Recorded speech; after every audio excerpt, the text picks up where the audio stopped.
Hey everybody, welcome back to another candid conversation with your CPA. Today I have Jason Katz with me, the VP of Supply Chain for Story Cannabis. Really interesting guy. I liked his background. Naturally, he had a bit of a finance background, so I had to talk with him. But out in Colorado, has been in the industry for a number of years, so I know he's seen a few things, has been through a few cycles. And so, Jason, I'll let you introduce yourself from there. Yeah, thanks, Raymond. So I've been in the business for 15 years. I actually started in 2009 in Colorado, was an owner operator, did the whole entrepreneur fundraising thing, and didn't raise nearly enough money. Ran out of money within like 4 months and ended up having to partner with another owner operator and was a partner of that business running operations for about 4 years. That company still exists today. They're called Local Product of Colorado. Nice. Um, yeah, there's a ton of great tidbits and stories to go back to what was happening in the industry in Colorado at that time. But in 2013, if you do the math, Colorado was the first to put rec on the ballot, and at that time saw an opportunity to help people get into the market. I had built up a great network of relationships and really understood, I think at that time had knowledge that really wasn't anywhere else. Um, Outside of maybe California. So a lot of people looking to get into the market, and I started a consulting business. I did that for 18 months and actually mostly did application writing in Okay. different markets. Yep. And then also did just like supply chain introductions, connecting suppliers and brands that were looking to get in, and just talking about like general go-to-market approach for people that were trying to come in and take advantage of rec. And then through that company ended up working on a project with National Jewish Health Hospital System. They partnered with a group in Aspen, Colorado to apply for a New York license. And I wrote a portion of their application. And that portion of the application I wrote was based on extraction technology that was being developed by this company called EvoLab. EvoLab Okay. was an extractor based out of Colorado whose original business model was to create pharmaceutical grade extraction technology, chromatography equipment, and the whole vision was about cannabinoids and isolating cannabinoids and being the first pharmaceutical grade system to do so, and kind of like the antithesis of butane extraction, which was really getting popular at the time. And at the time, butane had problems with fire safety and Yeah. just solvent residual solvent concerns. And I think most of that stuff's gone away now, but opportunistically, I think Evo Lab's strategy was we're going to be the science brand.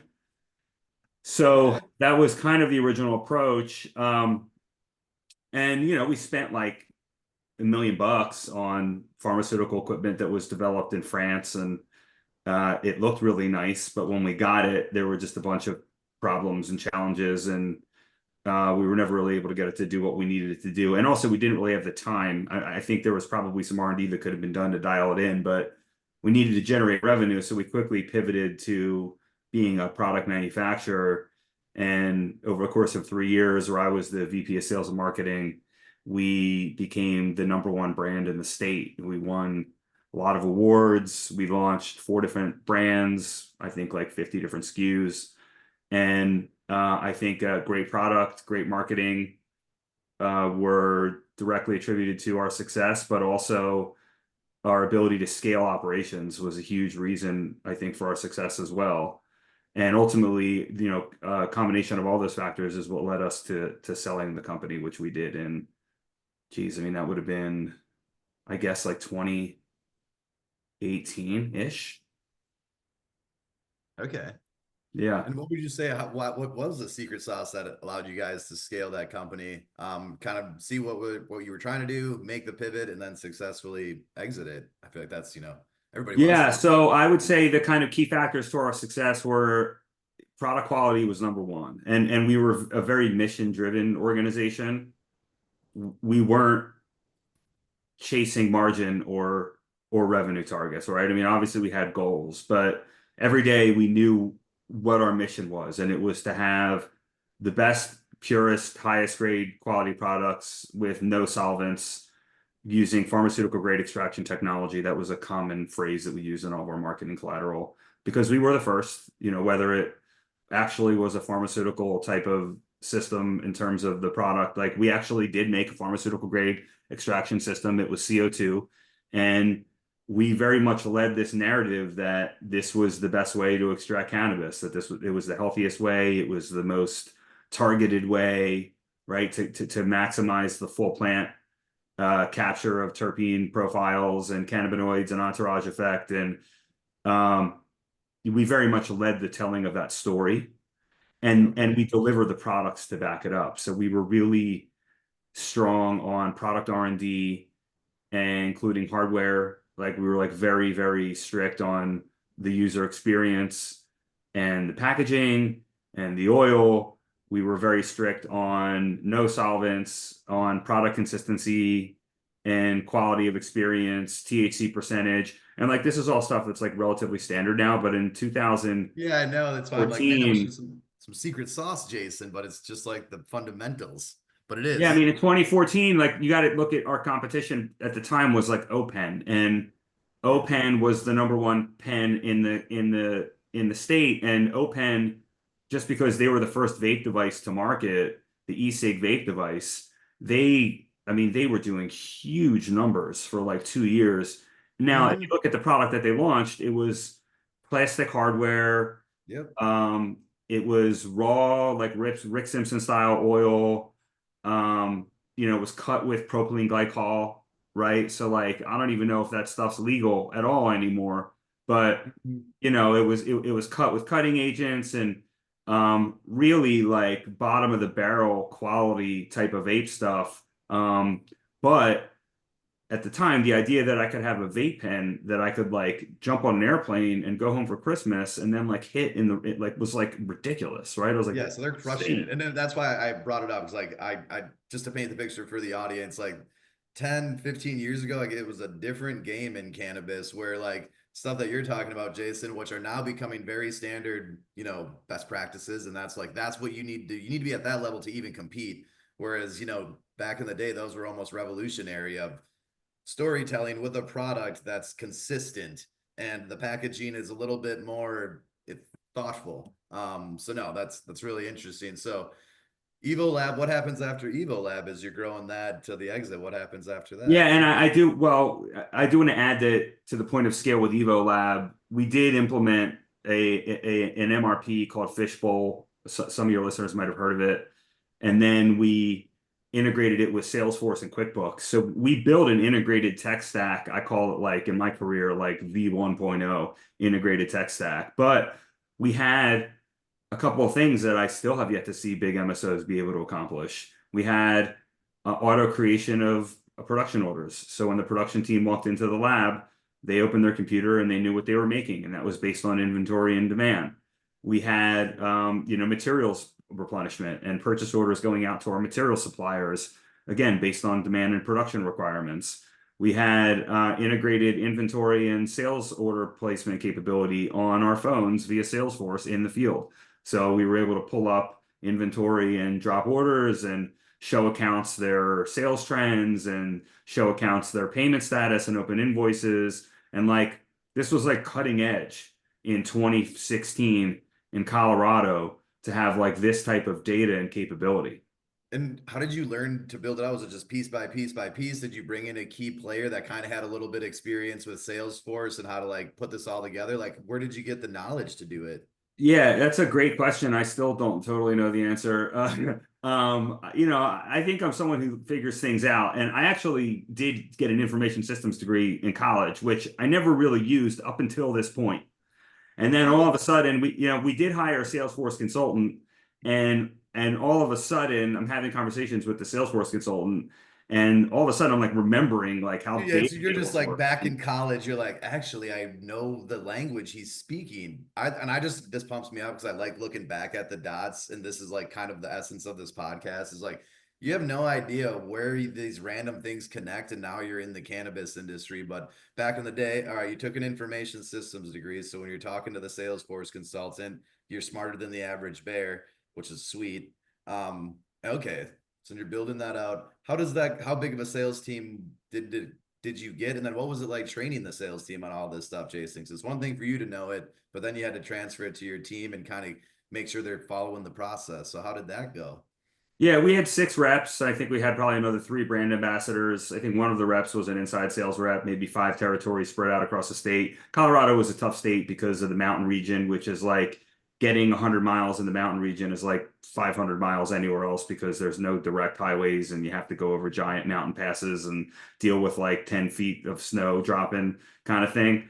But as far as training the sales team, anytime you have a vision of how you want something used in practicality, there's always a learning curve with relaying your vision of how you want something executed on the ground. And I'd say those early days were good for me to understand that like you need to create standard operating procedure and you need to do it in the lens of the audience. And in this case, the audience is the sales rep, right? Like you got to put yourself in their seat and learn how to give them the information they need and really tailor the vision down to exactly what it is that they're going to need to be successful. And anything else on top of that is just going to be fluff and confusing and cause decision fatigue with them and, potentially result in training them being unsuccessful. So all in all, I think the training went really well. I mean, we focused on SOP development and limited too much interaction with like the why, right? Now, I think it's important to empower the sales team with a certain degree of why and a certain degree of contribution in the why, because that's how you get buy-in when you say, okay, here's the SOP. So there has to be some sense of during the training process and ideation process of creating these tools of empowering the team to contribute and making sure that they have a voice, which is not only important to make sure that they feel empowered, but it's also important because a lot of times they bring up things that like me as the head of sales and marketing just wouldn't think of, right? Like there's a lot of Yeah. really good value for someone who is in the field all day, every day that I would say really can polish off the build out strategy for something like your tech stack. So like super important to get that ground level input. Yeah. Take it back to the strategy table, right? Design your product. In our case, our product was our integrated stack. Right? Run it back out to the team for testing, do another round of feedback. And then at that point, the team feels totally empowered and involved, and you've gotten kind of everything you can from their side to make sure that you're getting an A+ product put together, and then develop the SOPs, make sure they're really clear and concise to the audience. Like the SOP for the brand rep is different than the SOP for the sales rep. And then, Yep. run your training and then run your kind of like quarterly recurring knowledge meetings where you revisit and do kind of like a continuous education. And I just can picture some of my old team like rolling their eyes, like the quarterly like why meetings or just a continuous education. It's like nobody really wants to do it, but like as you know, as a leader, it's imperative. Just because we said something during onboarding 2 years ago, which is very common, like doesn't mean they remember it, or just because we said something at our annual event doesn't mean 12, 6, 7, 8 months later into the year, they still understand that big why. And I feel like the why kind of gets a little bit corny when we're like trying to get people's buy-in. And so I guess like when you're trying to empower your team and explain to them, how they fit into the bigger why, how do you kind of go about that? Is it frequency or is it just like the intensity of the message or just the consistency of the message? I guess that's my question. I would you use the word intensity. I would say more like quality, intentionality, and consistency are the words that I would use. So like Mm, the quality of the message is just going to be your ability to deliver it, right? It's like how effectively am I communicating the message? yeah. The intentionality is going to be why does my audience care? And in this case, my audience is my sales team, right? So at that point, you have to be able to put yourself in the shoes of the audience and understand from their point of view and understand what their motivations are. I mean, as a sales rep, like your motivations are you like being mobile and moving around and you like meeting people and you love making money, right? Yeah. And you probably don't like administrative crap, right? So like sometimes you can get overly caught up with process, when you roll out systems, right? Because you can go down a rabbit hole of like how you're going to gather all the data that you need to inform the back end, to inform your reporting. And I mean, that's a very strategic design as to how you create things like data gathering from a process or from an intake form that a sales rep might fill out before going in to visit a customer. And you got to know the line of like the tolerance that a sales rep's going Yeah. to have to sit there and fill out an information gathering form, and they have to believe that it's going to be of value to them to perform. So when I talk about intentionality, using that form gather as an example, you have to really be intentional with having them understand where this lands. Like, this is the information that we get out of this, and this is how this will directly translate to your success. Yeah. And if you can't convince them of that, then you're probably losing their attention, right? And then what's going to happen is you're going to lose the integrity of the process itself. Yeah. And then, yeah, then we all know what happens after that. Okay. So then thinking through kind of your SOPs, and I'm sorry to just nerd out on this, but like we live in the world of SOPs, and it is that fine line, like you were saying, of like what to keep and what to cut, because you want the trainings and SOPs to be as detailed as possible. So you can literally just give it to anybody and they should be able to go step by step by step, and the outcome should flow seamlessly into the other workflows that we want. But to your point, if you just have 100-point checklist, people just they just forget steps. So I guess like my question is, how much assumptions do you bake into your SOPs of like, well, no, of course they're gonna know to do this, and how much of your SOPs are just zero assumption based? Every step is in Yeah, there. for sure. It depends on the level Okay, yep, that's a of good the point. SOP and the person that's being trained. I mean, we have strategic SOPs, inside a story, for example, that are just, this is how you think about something, right? Okay. And it's more of just a strategic framework. Usually it's like one page, 5 bullet points, and it's like, these are the guiding principles to the processes that will then nest under this SOP, as an example. Now that SOP is intended for like vice presidents, right? Directors, C-suite, to understand like what it is that we're trying to accomplish and what the strategic parameters are that we're going to wrap around the SOPs, the more detailed step-by-step SOPs themselves. But to your point, as you drill down to director as your audience, to manager, to Financial supervisor, controller, to, accounting. yeah, I mean, they're going to get more granular, but so are the processes, right? Yeah, Like the most processes are definitely. also going to get more granular. So, you know, I think there's not like a simple sentence answer to this, except you always have to know your audience and understand how they're going to be thinking about what it is that they're reading, and give them enough to empower them to be successful. And if you can do that, then you should be good. Man, I appreciate you schooling the game on me, because this helps me a lot as well. So it's like even just the thinking SOPs versus tactical SOPs is kind of how I wrote it down. And I just came from traditional org charts. And so I always think of every business as an org chart of like there's some ownership group, whether it's the public or private ownership group, and then everybody rolls down beneath them. But it is like, how do these information flow up to the top? And the SOPs for your director can be a little bit more vague. Whereas like once you get down to the actual tactical, just day-to-day doing of it, you want, yeah, the process is more granular. So of course the SOPs would be, okay, we can get off SOPs for a little bit. Yeah, no worries. I'll add one more thing before we do.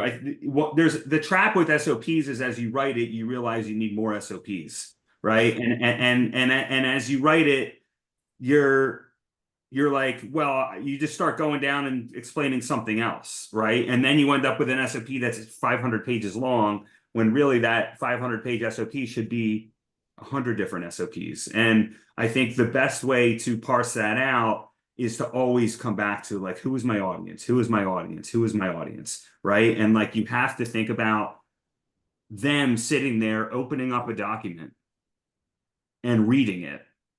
Why are they reading that document, and who are they? Right? And like, that should allow you to frame the content that goes onto that SOP.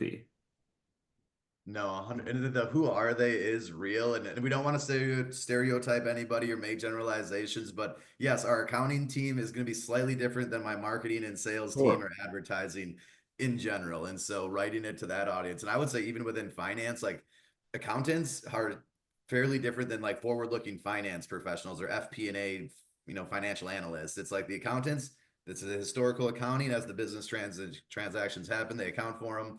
They like to do kind of the same thing every week, or at least have a very structured, idea of what's going to happen. Whereas FP&A is a little bit more free flowing, like jazz, where they're like looking at the financial reports to pull out trends, anomalies, make kind of inferences from them. So yeah, know your audience. I really like that.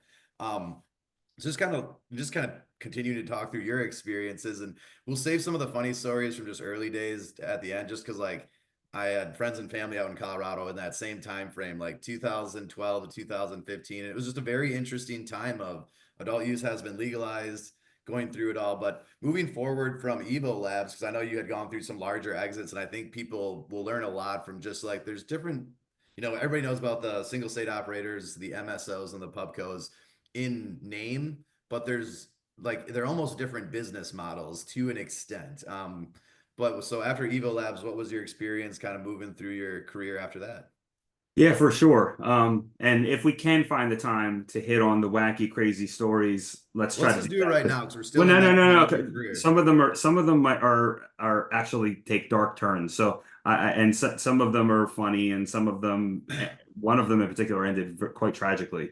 We can hit on that if you want.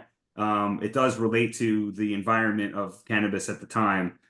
So it is relevant, but let's finish the story about the career path, right? So Evo Yeah, Lab, yeah. number one, we were doing great, and there was this company called Harvest, which I'm sure you're aware of at the time. That Harvest was formed during the big license grab phase where everyone was land grabbing and license grabbing, and that was kind of the strategy, and everyone was going public, and this is when What year was this? Would you say roughly? to 2019, 2018. Okay. Yeah, 2018-ish. Um, GTI, Cresco, Curaleaf, just some of the names that come to mind. And Hmm. Harvest was fast and furious. Harvest actually, I think of all those companies, had the most national spread in terms of states and licenses. And I think that was Okay. really, really the goal, was that we were going to become the biggest multi-state operator in the country.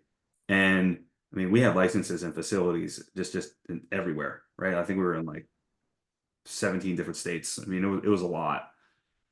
And And that Harvest those came that in. experience is rare. So yeah, but that's unique. So they're back in the day, these, half dozen companies come out, they're land grabbing, buying licenses, they're well capitalized. So it must Yeah. be a really fun time in cannabis. So what is that experience like? Yeah. And Harvest came in. I think they capitalized for somewhere around 400 million. And with that, they hired Woo. with Yeah, that, they yeah. hired C-suite, right? With the C-suite, they hired vice presidents. With the vice presidents, they hired directors. And to your point of what that experience was like, this is kind of where I'm going, is that I think it was pretty unanimous looking back on that period of time. Was you had a lot of money people coming in, real estate backgrounds, financial Wall Street-ish, type of folks, a lot of public company M&A activity type of stuff. And I don't think anyone was prepared for how immature and grossly disparate all of these businesses actually were. Yeah. And I think that ended up being the name of the game for either survival or just total failure. And I think you're still feeling the effects of that. So that Yes. experience, as far as actually getting acquired, was a little nerve-wracking. Like, is the deal going to close? Is the deal not going to close? At least for Evolab getting sold. Um, it was a tough experience for me. I was going through some personal tragedy, and that combined with the business selling, and I had lived in Colorado for a decade at that point, was, tough and relatively traumatic. But Yeah. the company did sell. And in one word, the following 2 years were a complete shit show.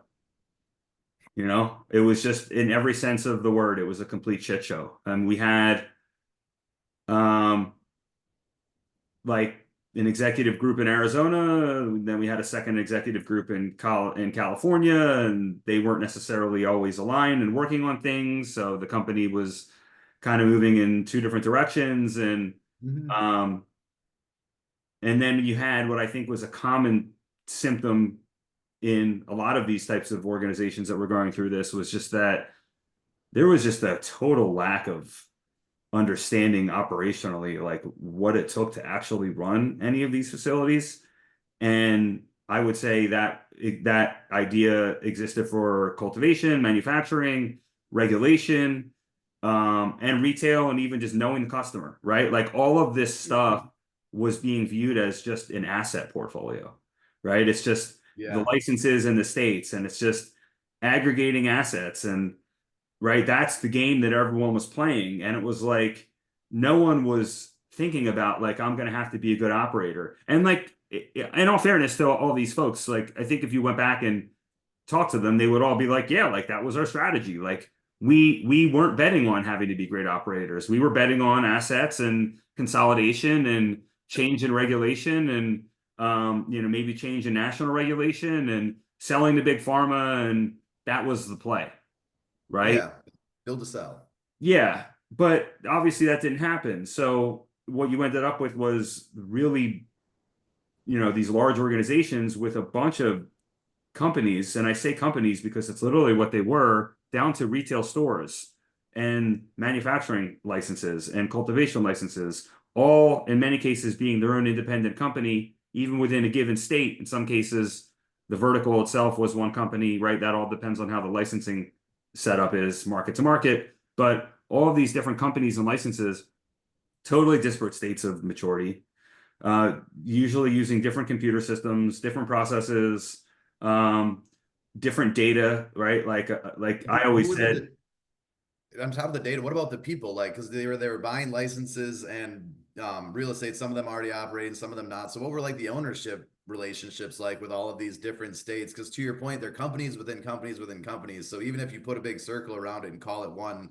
parent corp, they still kind of act independently, and they even have independent like thoughts of like this is yeah, what we well, should you do about so this. and I didn't deal that much with that part of it, but to your point, you did have like crazy ownership structures, like Oh 70 plus yeah. company ownership situations and 50 different deal types across the board because every negotiation is different. And Yeah. so just like I don't know the numbers, I mean, it's all public data, but like the legal expenses at Harvest were fucking insane, I you would know? imagine a lot of the back office ones were because when you have because it's normal companies have shared service centers because they're federally legal and it's just a little bit more smoother where it's like, yeah, you're every deal's a little bit different. And then it's almost like they were a pubco trying to act like a pubco, but it's federally illegal, so they couldn't. And so they're like, dang, this is more complex than we thought. To your point, it's not just an asset portfolio. You need all these little relationships to work copaceptically. And okay. How so? Yeah, those next 2 years you're saying they're kind of a shit show. You're living through what I call, looking back, is the most like fiscally irresponsible time in cannabis. And to your point, we are definitely still feeling the effects in 2024, and we'll be feeling it into 2025. And so, and I wasn't really like too much into the regulated market, but like I remember just watching it play out, and it was very interesting. But why do you think the companies didn't hit their numbers? Was it just literally the price compression? They didn't get enough buyers to come to the retail stores, like because Yeah, everybody no, due diligence. it comes down to the operational leadership. I mean, there was um if you look at the leadership, it wasn't these weren't people who were experts in operating cannabis companies. They were, these are financial people, legal backgrounds. And they Um, just never thought to hire like a COO or like trust their operations people. They're like, we're corporate, we're finance, we'll let operations do well, what we need I them to mean, do. well, look, let's be real. There's not even inside of cannabis, there's a slew of bad operators. So like, how do you make strategic decisions Yeah. for your organization that is spent, has a $400 million budget and you're building out 10 different markets?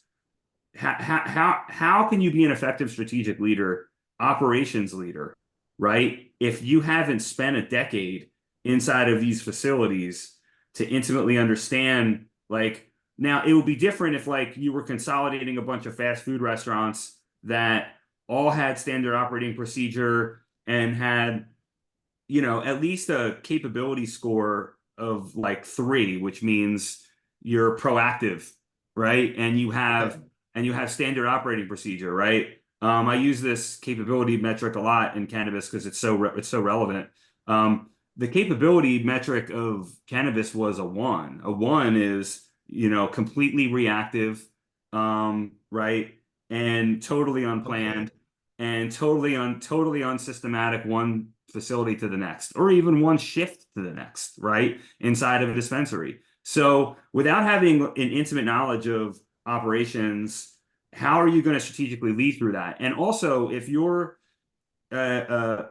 you know, someone with a finance background and your corporate strategy is to consolidate assets and you're working towards M&A activity or you know, federal deregulation or whatever it is, how do you reconcile that against this operational problem that you're facing, right? Do you even have the Oh yeah. time or bandwidth or decision-making capability to even recognize that this is a problem? And I think this whole dichotomy of like bad, disparate, immature operations against like a strategy that was never really aimed at actually solving that problem created like a real issue for all these leaders. So I don't want to take away from any of these individuals. Yeah, yeah. A lot of whom are very good people and strategic people, but I'm not sure that that's a problem that could, you know, anyone could really, you know, solve. You know, I think a lot of these companies are still trying to figure out how to solve it. Oh yeah. You Yeah. know, And that's outside of cannabis too. You know, I've worked for larger companies and they're still trying to figure it out. And so that's why I kind of like, and that's why I just kind of chuckle sometimes because it's because I chuckle and like tongue in cheek. I know this is people's lives and businesses can be stressful, but it's like these massive companies, it's not money. They have all of the resources. It's a publicly traded company. They can raise more capital if they want. They raised 400 million. They had money to spend. So it's this, I find it always just interesting where it's like it wasn't a money thing, it was a knowledge and communication thing. And to your and point, leadership. yeah, which that's leadership. It's like, how come the leadership didn't know to hire a specific operations dude and look at their numbers each month and then make pivot turns when their numbers aren't lining up? But obviously, there's many cannabis companies that have gone through this. Um, okay, on that point, so kind of let's talk through some of the pain points as you grow, because I know we were talking a bit about system integrations offline and obviously kind of that's kind of you just hit the nail on the head talking through this is these companies are being purchased. Many of them have different software tech stacks, just different SOPs on how they do things. Looking at like a bit more holistically, how do you even go about, Jason, just putting your arms around some of these larger organizations and being like, okay, let's implement some SOPs and some standard integrations between this, like, and I just mean on the way planning side, like where do Yeah, you go for about this? Do sure. you Yeah, how do Yeah, you do it? so this is a really important question, and the answer and effectuating the answer in the real world is quite challenging. But Yeah, that's why I asked. you have to number one understand the problem. And I right away, most of these businesses, especially at that time, just failed there, right? And that comes down to, I think, the lack of operational expertise in the industry and the conflict between driving this strategy of asset grab, consolidation, M&A, right? Like change in regulation against like, no, our strategy is to be a great operator, right? Right, Like profitable. weren't those two things weren't working, you know, hand in hand at all. Um, so so I think to the point of like, how do you actually go about solving these problems? And to harvest credit, by the way, you know, Yeah, yeah. we went through an 80% reduction in force because we were about to go bankrupt, Oh yeah. right? No doubt. Um, so we actually had some new leadership. One of our investors um, stepped up, um, just an absolute bulldog of a human being, right? And to his credit, saved the company. Like, you know, and there's people out there that may have issue with the way it was done, but like this guy was given an impossible set of circumstances. And I think and I'll get back to answer your question as to like how other companies can handle this, but I just No, want to this paint is a picture good. of how Keep we going. got out of it. What's that? No, this is good though. Keep going. I like the turnaround, gentlemen, because Yeah, it's so true. we were weeks away from being bankrupt, and we had some new leadership come in, and they 80% reduction in force, closing offices, closing facilities, selling licenses, um, and just kind of like got real serious. It kind of reminds me of like when Elon Musk bought X and was like, you all better be prepared to stay here. And he fired 80% of the company. And anyone that was left had to grind it out for the survival of the company. And that's very much what the last year and a half of Harvest was like whoever was left was working 70 hours a week. And there had to be a certain amount of trust instilled in the organization at that point, or else it wouldn't have worked. So there was a Mhm. little bit of bonding between the team that was still remaining, to kind of force our way through this thing. Um, and we did have some strategic leadership to make sure we were focusing on the things that we needed to focus on to kind of get through the other side of it. And we did. And we sold the company for $2 billion. And, It is an awesome um, story. and it was like, I think the last big deal of its type before kind of the market went down and those deals stopped being done. And it was a crazy, crazy sprint to just salvage the company. And What year did that deal go through, the $2 billion deal?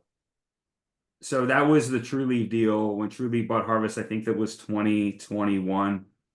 Just at the tail end of the most fiscally irresponsible time in cannabis. Because yeah, to your point, those deals probably won't happen anymore because valuations are a lot more accurate. But that dude is a leader, and to your point, leaders make tough decisions. And when you're grabbing licenses, trying to expand ahead of revenues and profits, which that's how you grow. That's how scaling is done. That's why most companies raise capital so we can deploy it ahead of revenues because we know revenues will follow.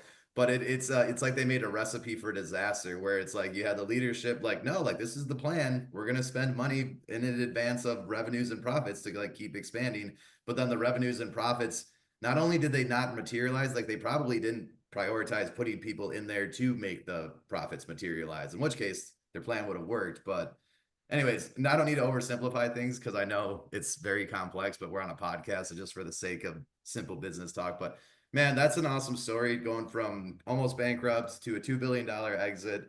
Um, Before we get to just kind of the future view, because I want to be mindful of your time, times have changed where we're at now, but just kind of going through that, what were some of those funny stories from 2020 to when you got started in 2009? Because that original decade it was like a time in and of itself.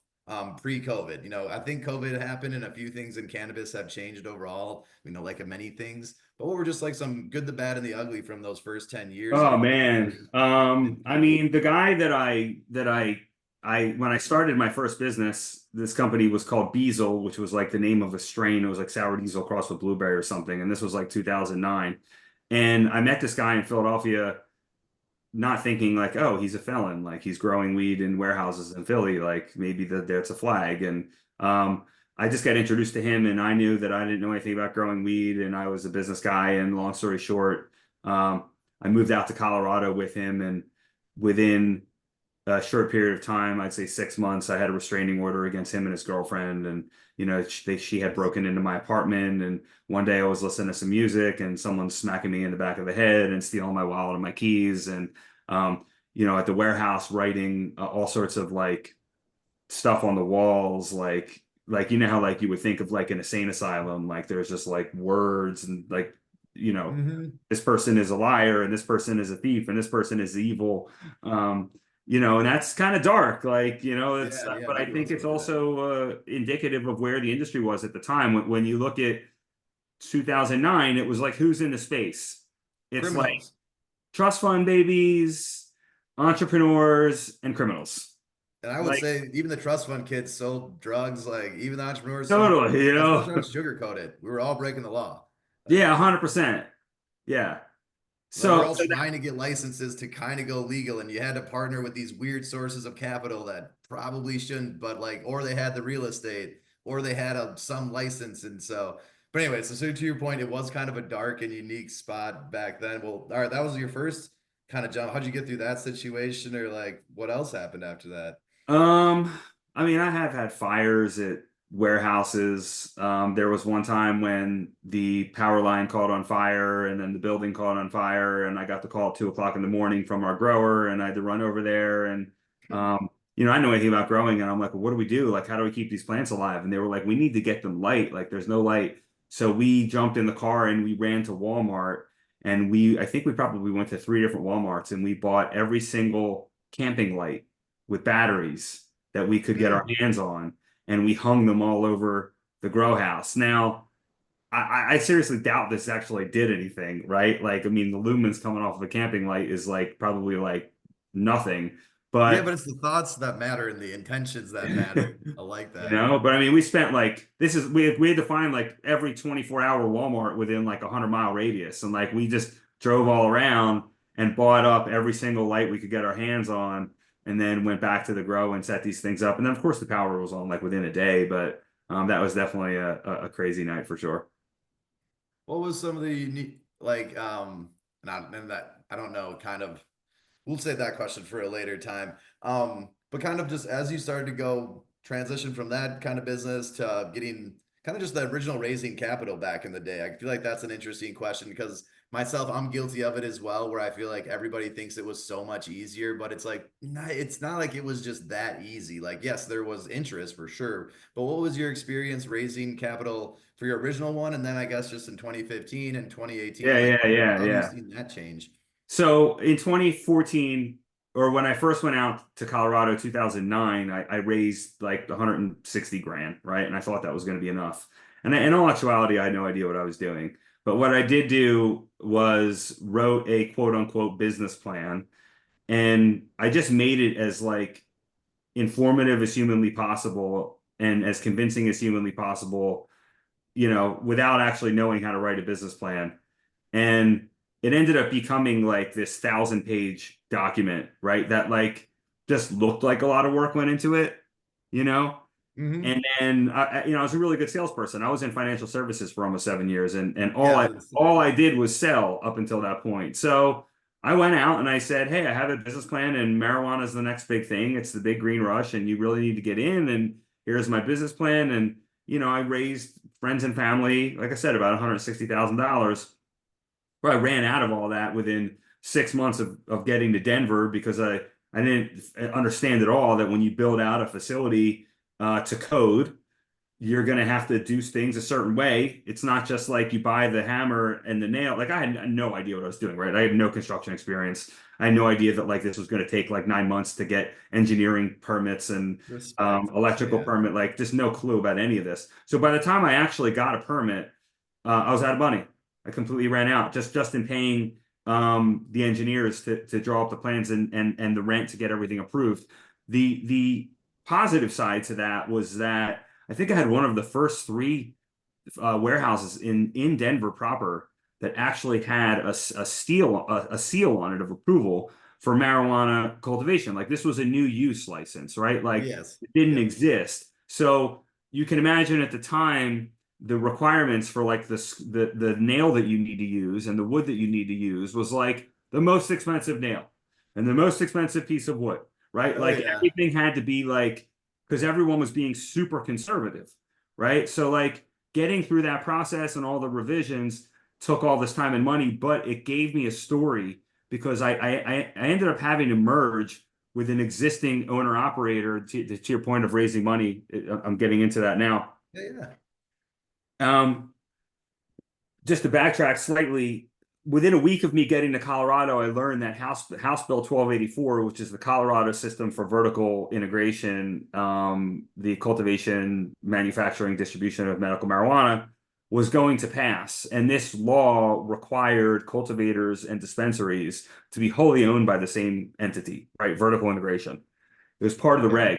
And when I moved to Colorado, I did not raise money or plan for this. I was just going to be a cultivation only, right? So not only was I working hard to get these plans approved and trying to get this cultivation facility approved, but I also had to figure out who I was going to partner with because I didn't have the money or the resources to go get a dispensary and have Yeah. both, right? So the story comes full circle because the stamp approved plans became a major negotiating tool when I was going to try to partner up with a dispensary, right? Because Okay. I was able to be like, yeah, we don't actually have any weed, but we have a facility that's approved, right? And is build ready.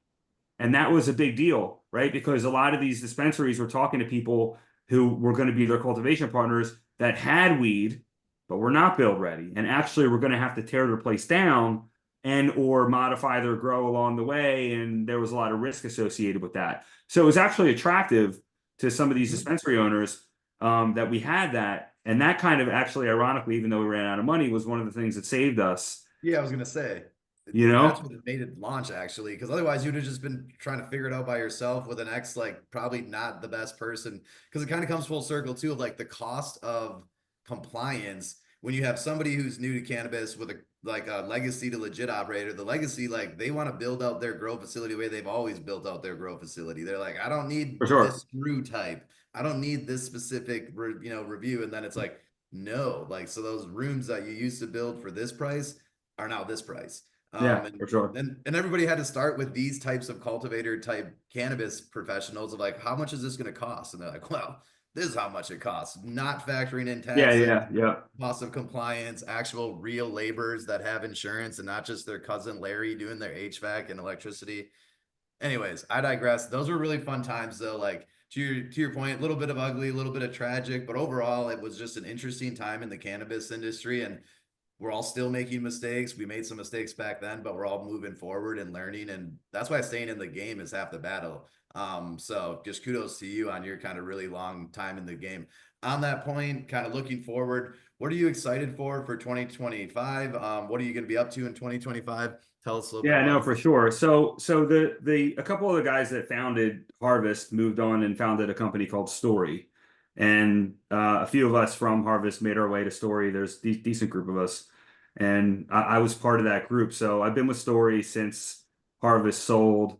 Um, I think it's been over 3 years. I think October, it was 3 years for me at Story. So, we're seeing this thing through. I think we're taking the mistakes that we learned in the industry, all the concepts around data integrity and integrated systems and standardized process, and we're just laser focused on being a good, profitable operator. And we're not banking on regulation changing. If and when it does, that'll be a great bonus to our bottom line and hopefully makes the company a lot more valuable. But we're focused on limited license market opportunity, being really strategic with the way that we run our operation and being lean and leaning on subject matter experts, people that have really been through it. Like our team is like very well seasoned and experienced. We've made every mistake in the books from our CEO and COO all the way down to the people that we hire, to inside of the stores and everyone in between. So there's just a lot of tribal knowledge there, and yeah, I think we're leaning big on technology and technology bridging the gap in operational inefficiency. We've learned that the big ERP solution like the Oracles and SAPs are probably not the right fit for this industry based on how flexible and how quickly you need to be able to pivot in your operations or in your marketing approach. And there's better solutions for that than ERP, right? And Yeah. a lot of those solutions require certain degrees of customization, and customizing technology to run a complex organization requires a lot of strategy and smart people, and it can get very expensive and go very sour if you don't have those things. But I think that we do, and we're making the right decisions. And I do think that we're building something that is kind of like MSO V3.0. And we're a private company right now, and there's not a lot of folks that have a view under the hood because of that. But I will say, just based on everything I've done and where we are today operationally, I think we're doing something pretty unique. Yeah, and I would second that. Just from my limited time in the industry, I speak with a lot of different cannabis industries in many different markets and various stages, and you guys are definitely doing something interesting there. So excited to kind of keep up with you guys throughout 2025. And again, Jason, just thanks for taking the time. Just with your experience, you just have a really intelligent perspective on leadership, strategy, innovation within the cannabis space. And to your point, we got to bring everything together with these companies. There's no, silver bullet that just makes this company work, or one secret sauce. It's every department's kind of has its secret sauce that works together with this bigger thing. And so I really appreciate you just kind of walking everybody through that really holistic view of how operations works with finance, kind of how it all comes together with the bigger picture. And yeah, just even your experience over time in the cannabis industry of some of those really, really early days, and who are the operators who are in it, and then going through a couple of different M&Os or M&As and exits. And yeah, just appreciate it. So thanks again for your time. All of the notes and everything of where to find you will be in the call notes. And yeah, have a good day. Awesome, dude. Thanks, man.